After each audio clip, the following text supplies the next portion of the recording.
we have before us the opportunity to forge for ourselves and for future generations a new world order, a world where the rule of law, not the law of the jungle, governs the conduct of nations. When we are successful, and we will be, we have a real chance at this new world order, an order in which a credible United Nations can use its peacekeeping role to fulfill the promise and vision of the UN's founders. What is at stake is more than one small country. It is a big idea, a new world.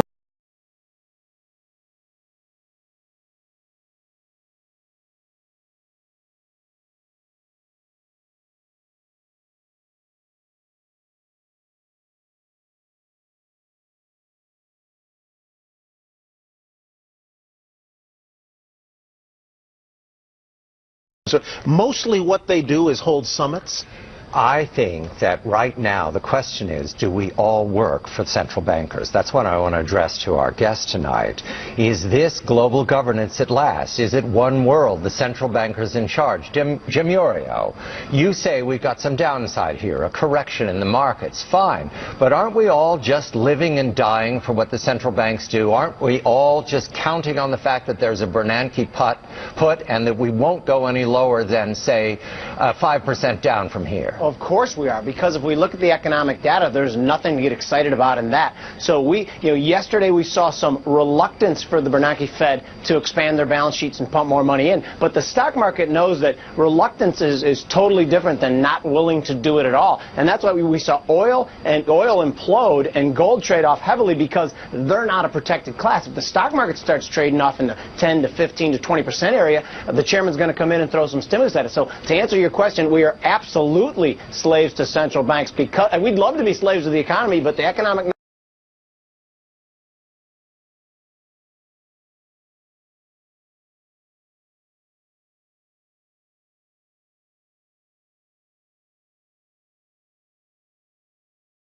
We've got to stabilize the population. When I was born, there were what's wrong with the population? I mean, with too many people. That's why we have global warming. We have global warming because too many people are using too much stuff. But if there were less people, they'd be using less stuff.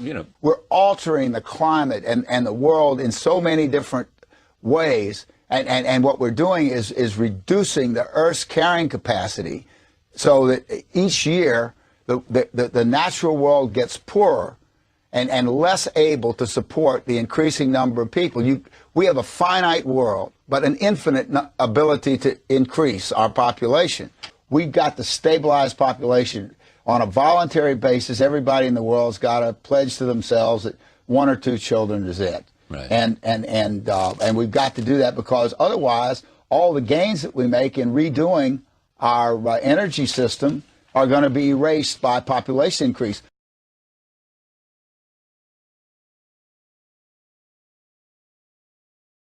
More American servicemen are dying now suicide. From suicide over there than are dying in combat. I mean, that's shocking, isn't it? Well, no, I think it's good.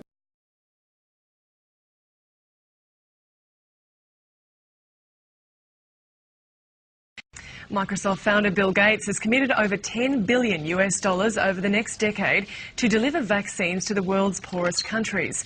Gates made the pledge while speaking at the World Economic Forum in Switzerland, saying that this year needs to be the decade of vaccines. He said the commitment more than doubled the $4.5 billion his charity foundation has already given to vaccine research already. Sweden being a great example of a generous donor. So at this milestone, we're essentially redoubling our commitment. Over this last decade, we've spent $4.5 billion on vaccine research and delivery. And today we're announcing a commitment over this next decade, which we think of as a decade of vaccines having incredible impact. We're announcing that we'll spend over $10 billion on vaccines.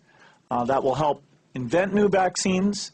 That will help get some new vaccines out. That will help increase the coverage.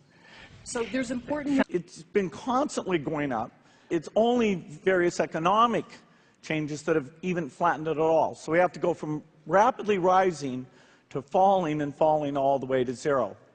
This equation has 4 factors, a little bit of multiplication.